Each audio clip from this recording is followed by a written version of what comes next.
All right. Welcome back to the channel. Think I was wrong.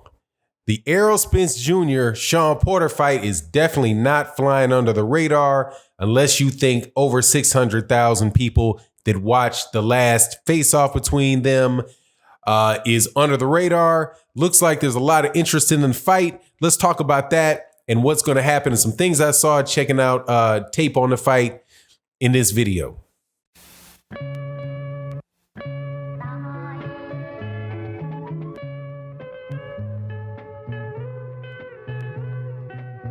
All right, welcome back to the channel, subscribers. If you are not subscribed, please subscribe and hit the bell icon so you can be notified of when we release more videos. And also thank you to everybody that supports on Patreon, the super chats and the live streams, all that good stuff. Okay, there was a report put out yesterday evening. Today is actually it's September 11th. So wow, didn't realize that was the date of the day. September 11th. And it was put out yesterday, September 10th. Spence Porter Fox Countdown Show drew 604,000 viewers. The 30-minute program aired on the East Coast late Saturday night and received extremely good numbers. Yes, sir, which honestly, man, was as close as some other headline cards that took place on Fox last year. So obviously there's a lot of interest in it. Now there was a football game, college football game that was before that. And so, you know, that obviously helped the fact that so many people saw it because there were many people that were already watching it, already watching Fox, but that's always the case.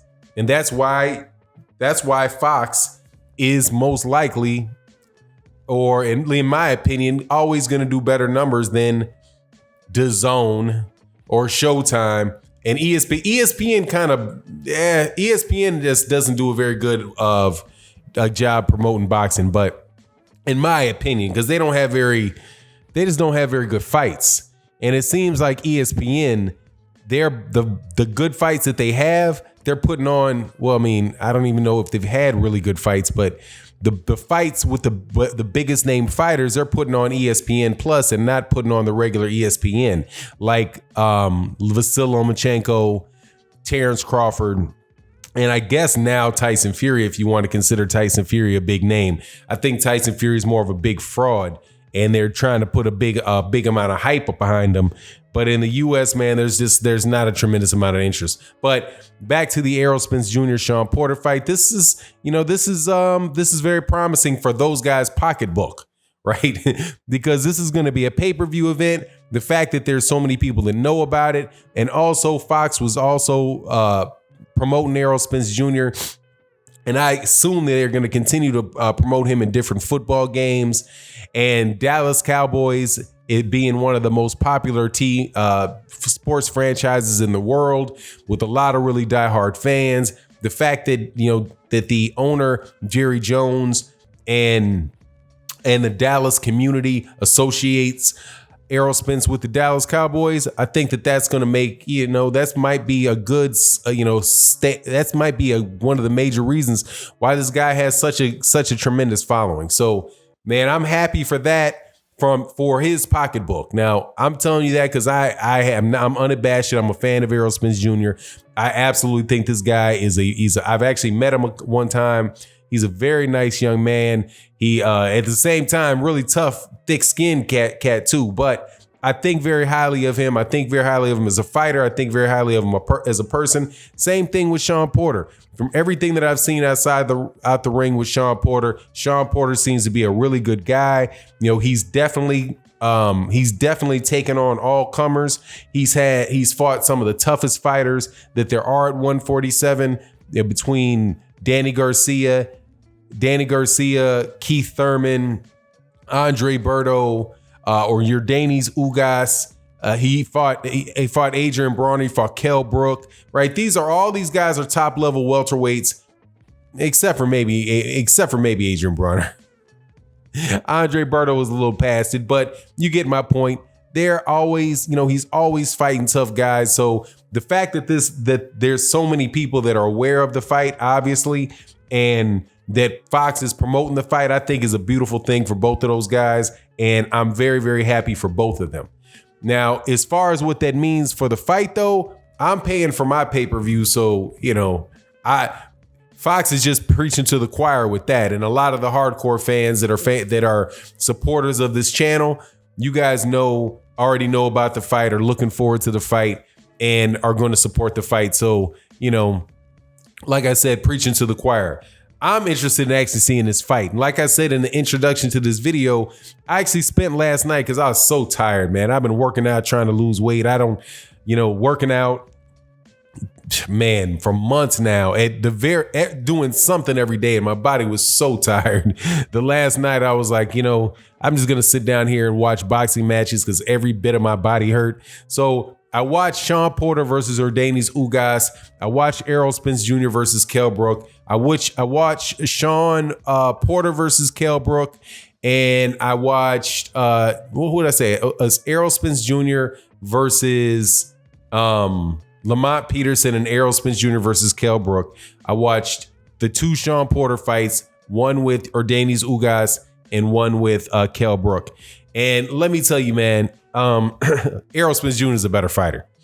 To hone in, I'm so busy so often, doing other things, man, that I don't really get a lot of time to just rewatch fights that I already know. Obviously, I know the outcome for, but looking for specific things.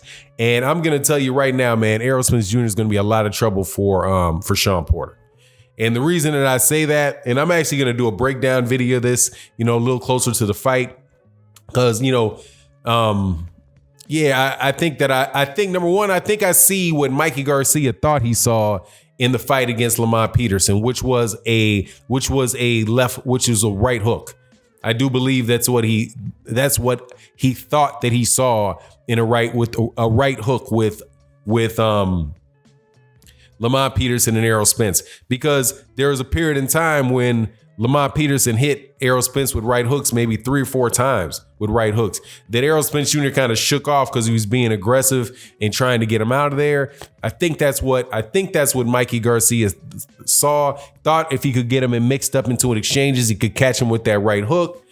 The very next fight, the fight with Mikey Garcia, no, that was not present for him at all. So what he wound up doing, Errol Spence wound up doing, is making an adjustment.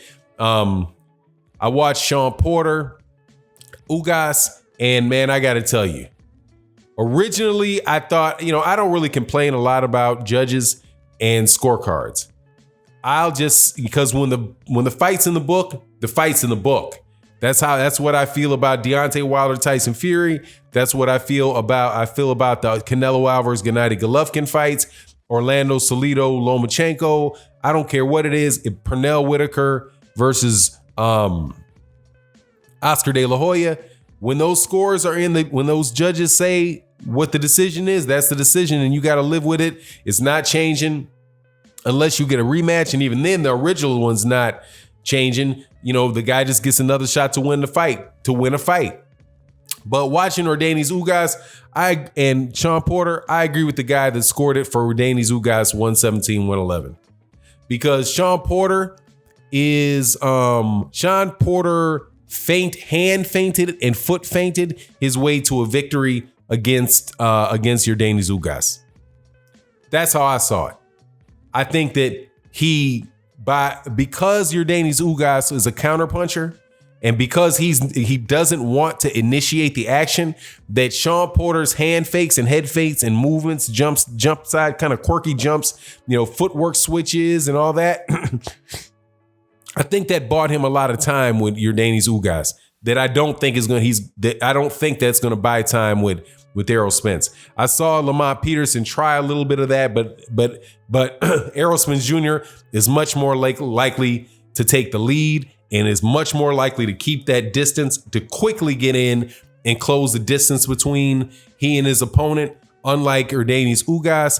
And also, I saw Shawn Porter get hurt a couple times in that fight. And I think what saved the draw or at least the draw on the card, was that Shawn Porter hit Ugas and Ugas kind of stumbled back. And also there was Jack Reese, the infamous Jack Reese, I think missed a knockdown because when Shawn Porter went down, Shawn Porter went down because of a punch.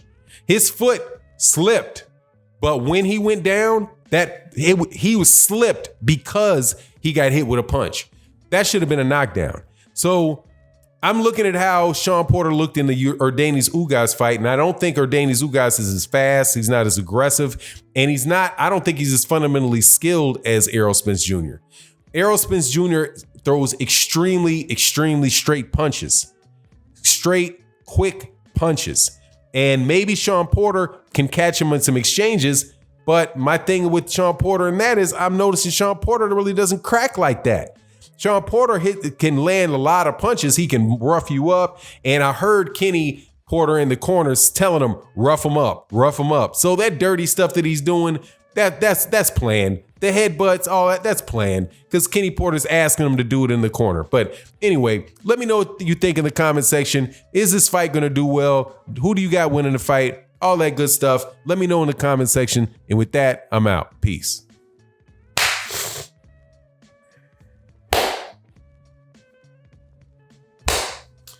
All right.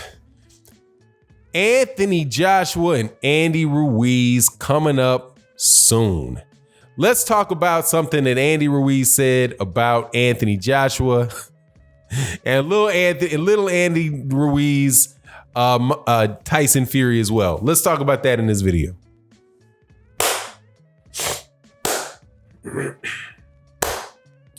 All right, welcome back to the channel, subscribers. If you are not subscribed, please subscribe and hit the bell icon so you can be notified of when we release more videos.